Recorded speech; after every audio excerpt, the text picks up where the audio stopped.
In the days when Israel had no king, and everyone did what was right in their own eyes, the people turned from God. So the Lord handed them over to their enemies, the Philistines, who ruled them with cruelty and pride. But God had not forgotten his people. There was a man named Manoah, and his wife could not have children. One day, an angel of the Lord appeared to her and said, "You will conceive and give birth to a son. No razor shall touch his head, for the boy shall be a Nazirite, set apart to God from the womb. He will begin to deliver Israel from the hand of the Philistines." She told her husband, and when the angel appeared again, he asked for guidance. The angel said, "Raise the boy as I told your wife. Let him never drink wine or strong drink. Let his hair grow, for his strength will come from God." And so the child was born, and they named him Samson. As Samson grew, the Spirit of the Lord began to stir within him. His strength was beyond human. One day, a lion roared at him in the vineyards of Timnah.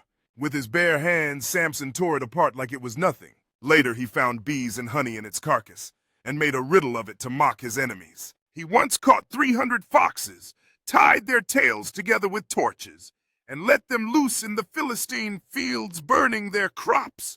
When they came to arrest him, the Spirit of the Lord came upon him, and he broke the ropes like threads.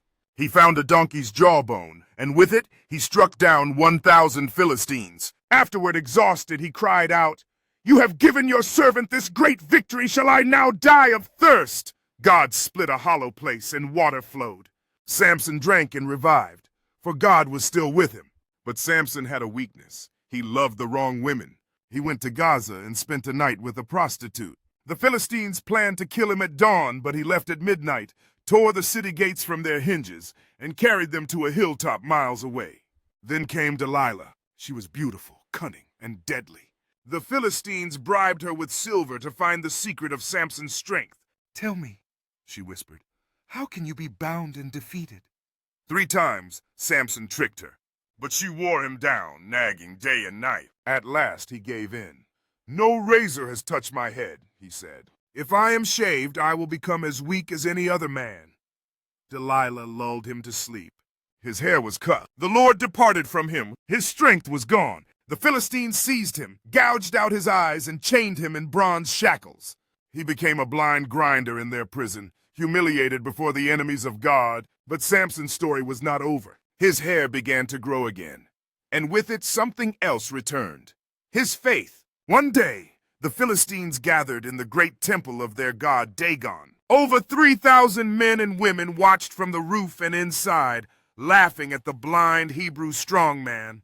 They brought him out to mock him, to parade him like a beast. But Samson prayed, "Sovereign Lord, remember me. Please strengthen me just once more. Let me with one final blow avenge my eyes and strike down your enemies." He placed his hands on the 2 central pillars and pushed with all his might. "Let me die with the Philistines!"